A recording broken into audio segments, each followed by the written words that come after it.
Hey guys, welcome to the 143rd C# tutorial that I'm making for the new Boston. And in this tutorial, I'm going to be showing you how to use comments. So we basically know what comments are already. Just to make like a simple comment, all you have to do is do 2 forward slashes, and then following that, you can really type anything you want, and this code won't be compiled. And you can obviously put these 2 forward slashes after existing code. So you can just put 2 forward slashes and then whatever. But what if we wanted to do multiple lines of comments? We could just do forward slash, enter 2 forward slashes, and just repeat that process over and over. But there's an easier way if you want to have like 40 or 50 lines of commented code. So you can just do a single forward slash, and then put an asterisk, and then following that, everything will be considered a comment. Now if we want to end this commenting, you can just hit enter, put another asterisk, and then another forward slash, and then it'll just end the comment. Now everything inside of here will be considered a comment. So we can type anything we want there and anything we want there.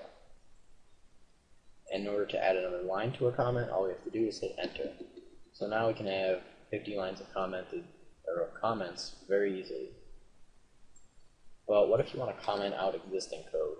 You could do 2 forward slashes, 2 forward slashes over and over again, or you could do forward slash, an asterisk, and then end that down there. Or you could just select what you want to comment out and hit this little tool right on the toolbar up here, and it will basically just comment out that code. And then if we want to uncomment it out, we just hit this button right here, and it will uncomment the selected lines. Alright, so now I'm going to show you how to basically give a description of your method or really anything.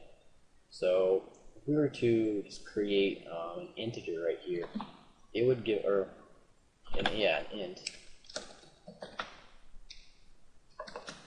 So if we were to just create a new integer right here, it would give us a little description of what it is. It says represents a 32-bit signed integer. Well, how do we do that? It doesn't give us a description. If we were to, let's say, create a new client down here, it just says class. Well, what we can do is just do 3 forward slashes, and then summary should pop up. And basically this is just XML, and inside of here we're just going to want to put our description for this client class. So I'm just going to say represents a person, many properties about the person. Alright, so that's not the best description, but you get the idea.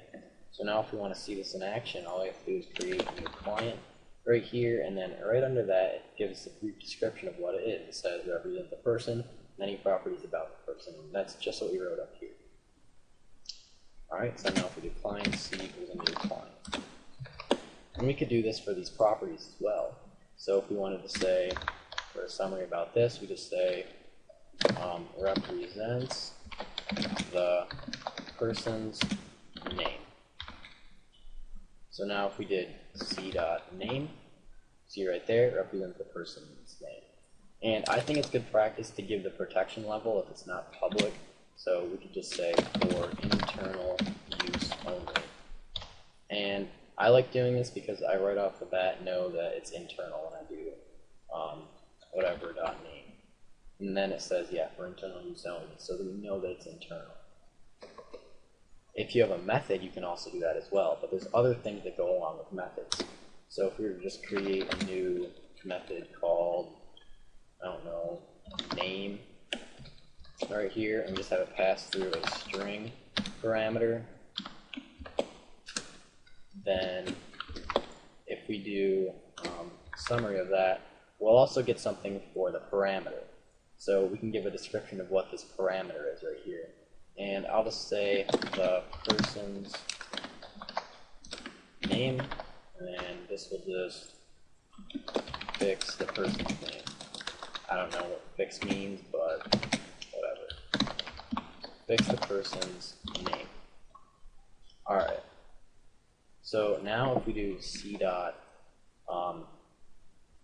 we have to make this public. We do say public.